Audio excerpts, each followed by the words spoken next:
Hello, everyone. My name is Andrew. And my name is Anna.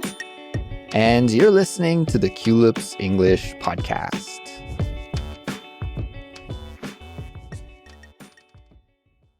Hey, everyone. Welcome back to Culips. This is Chatterbox, the Culips series for intermediate and advanced English learners that features natural, unedited conversations between native speakers about interesting topics or trending current events, or maybe even a hot issue. And today I'm joined by my co-host, Anna. Hey there, Anna. Hi, Andrew, and hello, listeners. Now, Andrew, remember when we talked about bread in our last Chatterbox episode? Yes, I do, Anna. How could I forget? I love bread, and that conversation was really fun. And now that you've got me thinking about bread again, I'm starting to get a little bit hungry, I have to be honest. Well, don't get too hungry, because now it's time to burn off all the carbs and calories we gained from that conversation. Of course, I'm joking, but today's topic is completely the opposite of bread, actually. And today what we're going to talk about is HIIT, which is an acronym. And the acronym stands for High Intensity Interval Training. It's a kind of exercise that's been really trendy and has been very trendy over the past few years as well. Yeah, absolutely. So I think it sounds like we're going to get a workout in this episode, everyone, and we'll get started and we'll talk about HIIT in just a moment. Of course, before we do, I want to let all of you guys out there listening know that there is a study guide and transcript available for this episode. And in the guide, you'll find detailed vocabulary, definitions, and examples. There's a quiz. There are prompts that you can use for speaking and writing practice. There's a lot of good stuff in the guide, and we recommend following along with it while you listen to this episode. So to get the guide, all you have to do is sign up and become a Culips member, and you can find all the details and sign up on our website, culips.com, culips.com. Becoming a member helps support the work that we do here at Culips, but it also gives you access to our learning materials and tools that we make to help you improve your English and get fluent faster. At the start of each episode, we always love to give a shout out to one of our listeners who has left us a review or a great message. And recently we received a nice little message from one of our Taiwanese listeners named Sha Wei, who left us a great review on Apple Podcasts. And I don't know if, Andrew, you could read it out for us. Yeah, so Sha Wei wrote, I've been listening to your podcast for several weeks. I still remember the first time I opened this podcast and listened to it. My wife told me, wow, this is an awesome English learning program, and suggested that I subscribe to it. I'm from Taiwan and I currently live in the USA. I still struggle with English, but in the past few weeks, I feel like I'm making huge progress. I'll recommend Culips to all of my friends in Taiwan who want to advance their English speaking or listening ability. Amazing. Thank you, Sha Wei, for that great review and for listening and learning English with us. If you already feel like you're making huge progress with us after only a few weeks, then I can't wait to see what happens when you spend a little bit more time, maybe a few months or a few years even, who knows? But I think your learning will continue to grow and grow. Absolutely. And we also want to thank all of you out there who've been leaving us reviews and subscribing to us on your favorite podcast app, or telling your friends to check out Culips. This really, really helps other English learners around the world connect and learn with us. So please keep it up. Anna, it's time to hit it. Now, I guess maybe we should begin by explaining what we mean by HIIT. As you said, this is an acronym, right? So when we spell it, although it's pronounced HIIT, the spelling is actually HIIT with two I's instead of one. And again, it stands for High Intensity Interval Training, which is a mouthful. So I'm glad that they made it into an acronym. Maybe we should break down what that means exactly. First, high intensity. So we should say this is an exercise trend, right? This is an exercise program. So we're talking about exercising. And when you exercise with high intensity, it means that you're really putting in a lot of effort, right? You're really like giving it your all. Yeah, absolutely. And it means that you're working at an absolute maximum. So the idea of HIIT basically is to have short periods of really, really intense exercise. And then you have a little brief recovery period. Maybe it's 10 seconds, 15 seconds, 30 seconds. And then you do another set of intense exercise. So basically, it's just really intense for a shorter period of time rather than something like, let's say, running, which is less intensity and people tend to do it for a little bit longer. So I don't know, everybody has their own, taste. I don't know you, Andrew, what you like to do when you exercise. Do you like to do HIIT? Do you like to do running? What's your thing? Yeah, I'm actually most of the time doing the opposite of HIIT because I'm a runner. So I like to go and run, and these days I'm really into slow running. Like I spent the last 5 or 6 years of my life trying to run really fast. And I think now that I'm approaching 40, that's not a great strategy. It just makes running unenjoyable, trying to run as hard as I can, as fast as I can every time I go outside. So instead, I'm just taking it easy and I'm running slow and trying to keep my heart rate down and just enjoy myself outside. So maybe I'm doing the exact opposite of HIIT when I'm exercising these days, but I've definitely done some HIIT before. And when I've done it, it's mostly been in a running context. I have a running watch where I can set intervals right into the watch. So what I usually do is just, I'll set it for like 20 seconds intervals or 30-second intervals, and I'll run as fast as I can. I'll sprint for 30 seconds, and then my watch will buzz, and I can, in my head, go, oh, thank God. And I can stop sprinting, and I'll just jog or walk for maybe 10 or 15 seconds. And it always feels like 1 second though. The time just flies by during that rest period. And then it's time to go hard again. And my watch will buzz and I'll start running again for 30 seconds. And I would interval that way from sprint to jog to sprint to jog. I haven't done that for a little while, since maybe last year, but it's funny that we're talking about this today because I was just reading about the benefits of HIIT recently on Instagram. Actually, I saw a post about it and it made me think like I should start doing that again because there are so many benefits that you can get from this kind of exercise. Yeah.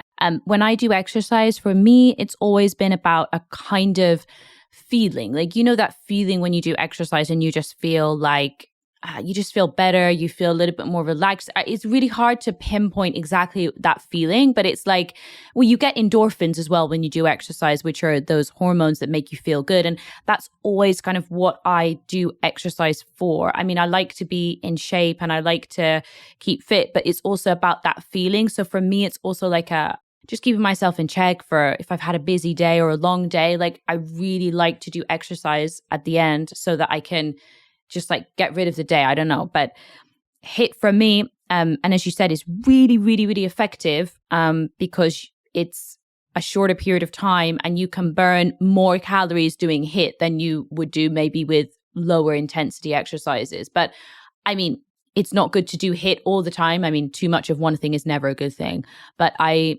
really, really love it. And actually one of my resolutions this year, starting 2022, was to every day raise my heart rate. Okay. This is not necessarily that every day I have to do a really intensive HIIT workout. But one thing that I found more difficult was being able to keep up with the same exercise all the time, because sometimes my days change. Sometimes I have busier days, things come up.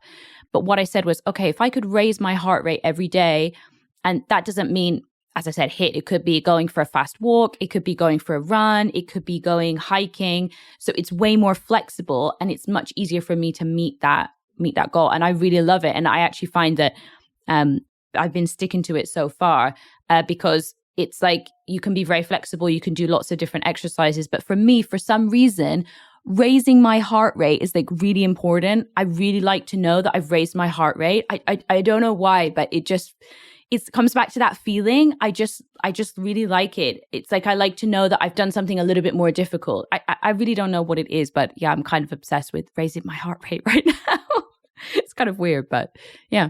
No, it's good. And it's good to get that kind of intensity. I'm lucky enough, well, I guess depending on your perspective. From my perspective, I'm kind of lucky because I live on the fourth floor and my building has no elevator. So I have to walk up 4 flights of stairs every day.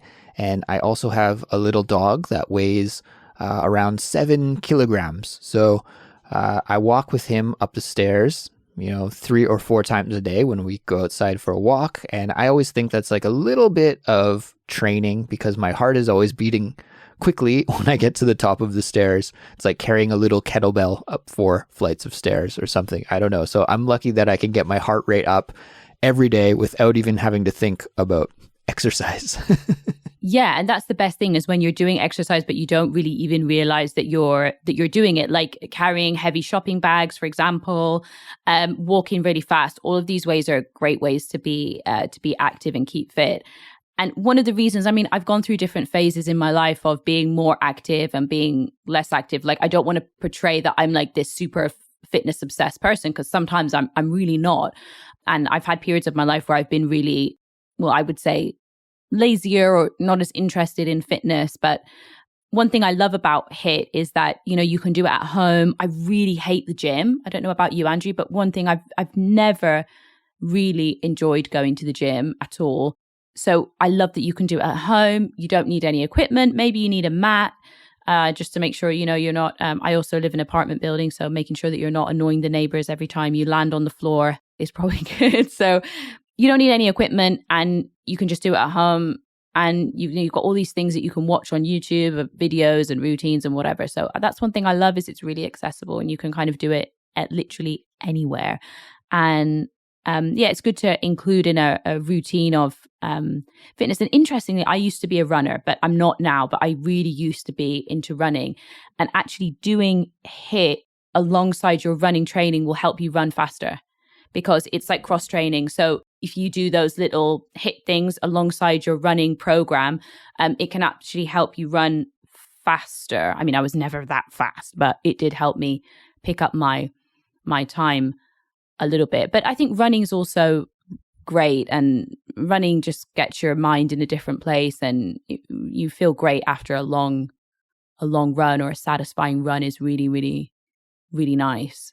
Yeah, absolutely. I mean, that's one of the things that I saw on Instagram, which is why I've been kind of running slowly the last little while, is because they said in order to run fast, at the end of the day, what you should do is take it easy 80% of the time, but the other 20% of the time should be spent running up hills or doing interval training. So I think what you say is really resonating with me right now because that's exactly what I've just heard about. And I got to get doing some more HIIT. I have to incorporate it into my running routine going forward. I think it could be helpful again. And I have to say, like, I do have a little bit of experience with this, and maybe it gets better with time. Most things get better with time, but I found that when I was doing high intensity interval training, that it was really hard. Like, I was completely beat after doing a training session. Are you the same way? Are you like totally knocked out after doing a HIIT exercise? Oh, absolutely. I've done different types of HIIT. Like I used to do a little bit of boxing, which I really liked, and they tend to use a lot of HIIT exercises in that interval training. But yeah, that's kind of the idea, is that at the end you kind of feel completely worn out because you're working your body absolutely to the maximum. So yeah, it's not a very pleasant experience, and I can understand why some people might not like it. And also it's very intensive. So if you do have some kind of injuries and things like that, you've really got to take it easy. I know that it's very hard on your body. So with injuries and things like that, you have to be careful. But one thing I'm obsessed with, there's lots of fitness trends like Peloton but one thing I'm obsessed with is skipping. Skipping. Interesting. Okay. Whenever I say skipping, people think that I'm like skipping while moving, but it's not. It's like like jump rope. Yeah, like jump rope that you see in boxing, for example, where they have these skipping ropes. And the reason for that is my mum's become really into fitness. Like she's got a rowing machine in her house. Well, I mean, she's gone to the opposite end of the spectrum. But she read a book, and apparently skipping is one of the most efficient things that you can do, because for the amount of time that you do it, you burn a lot of calories. So it's really time efficient, which is also really important for me. Like, the last thing I want to do is spend 2 hours exercising every day. Like, that's not plausible for me in my schedule. So, but yeah, I'm obsessed with skipping. I absolutely love it. And you can get these ropes that are weighted, so they're heavier. And it means that it kind of works different parts of your body, and you can actually get them so they work more muscles. I'm obsessed. So skipping is my new thing, Andrew. But have you ever used anything like Peloton or Swift or any of these kind of fitness trends? No, they're really awesome. Like, I have some friends that have a Peloton set up, and I see Zwift on social media all the time. For people that don't know, those services are both biking services, although I think there are other ones as well, like where you can join classes online and you can exercise with other people together at the same time. And I know that high intensity interval training is a big part of those. And there's, like a teacher who will be leading the class, and everybody else is working out at home. But you're all connected through the internet and doing it at the same time, real time together. And you can, be hooked up with your watch or a heart rate monitor, and you can even see who the leaders are, and you can kind of push each other to try and work harder than the other person. If you're a competitive person like me, then that probably is really exciting for you. So I haven't tried these yet.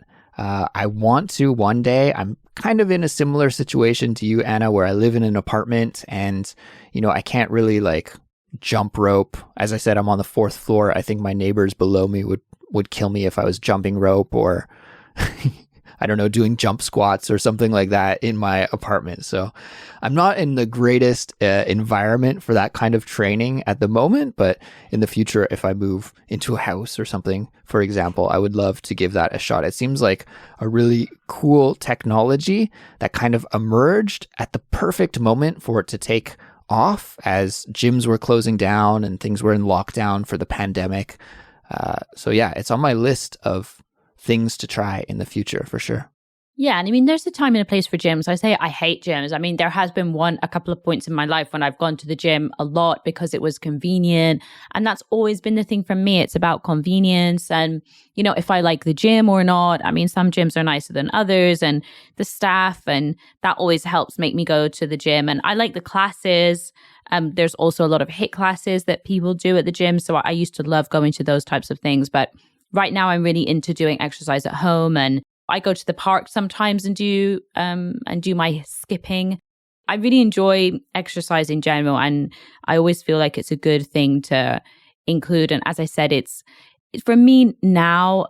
Maybe when I was younger, it was because I wanted to lose weight or I wanted to look good. But now, really, for me, it's about part of my keeping myself sane almost, and keeping healthy and healthy body, healthy mind and all of that. So I guess maybe my motivations for doing it have changed. But the time factor is so important for me. Like, it has to be something that is efficient. And I think that's why I love doing HIIT, is because it's super short, 10, 15 minutes, you're done. You can get on with the rest of your day.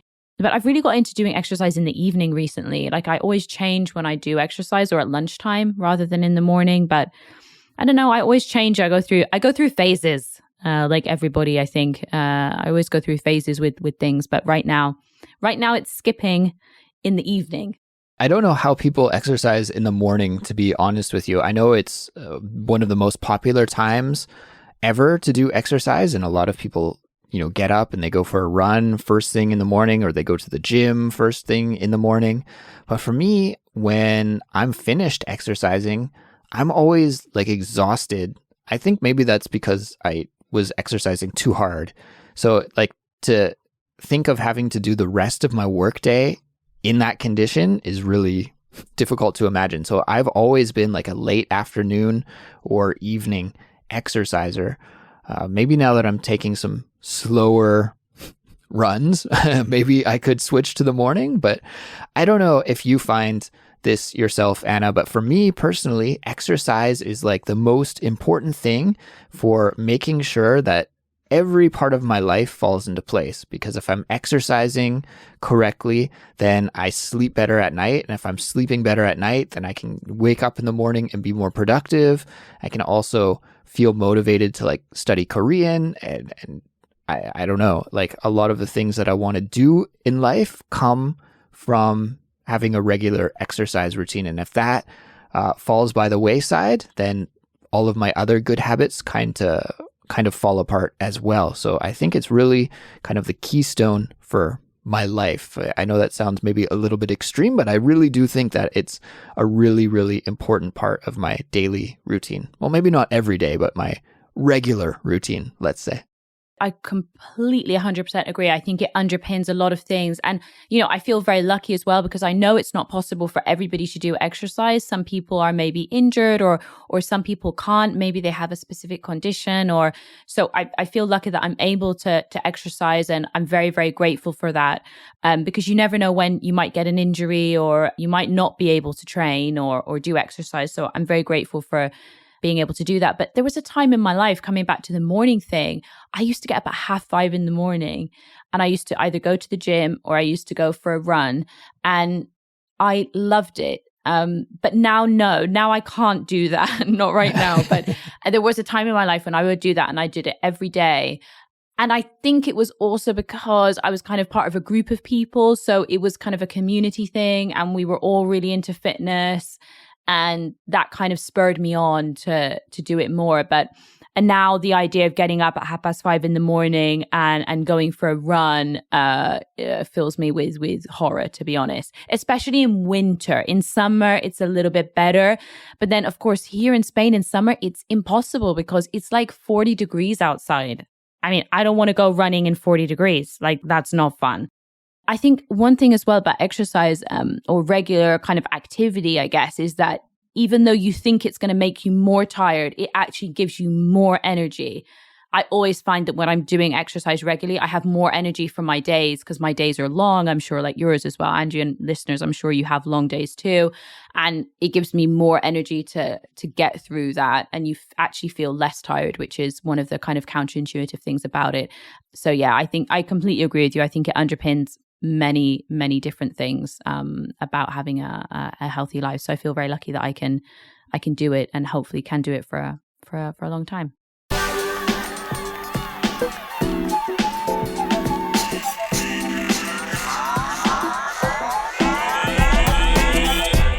Well, everyone, that is it for today. Thank you for listening, and congratulations on making it to the end of this episode and for getting some English listening practice in with us today. Great job. And of course, we would love it for you to join this conversation. Let us know what you think about HIIT by leaving a comment in the comment section or discussion forum of our website. If you like learning English with us, please support us. There are many ways that you can do that. You could tell your friends who are learning English to check us out, or you could follow us on Instagram. You could also subscribe to Culips on your favorite podcast app and leave us a positive review. Finally, you could become a Culips member, and for all the information about the awesome benefits you get when you're a member, just check out culips.com. We'll be back soon with another brand new episode, and we'll talk to you then. Bye.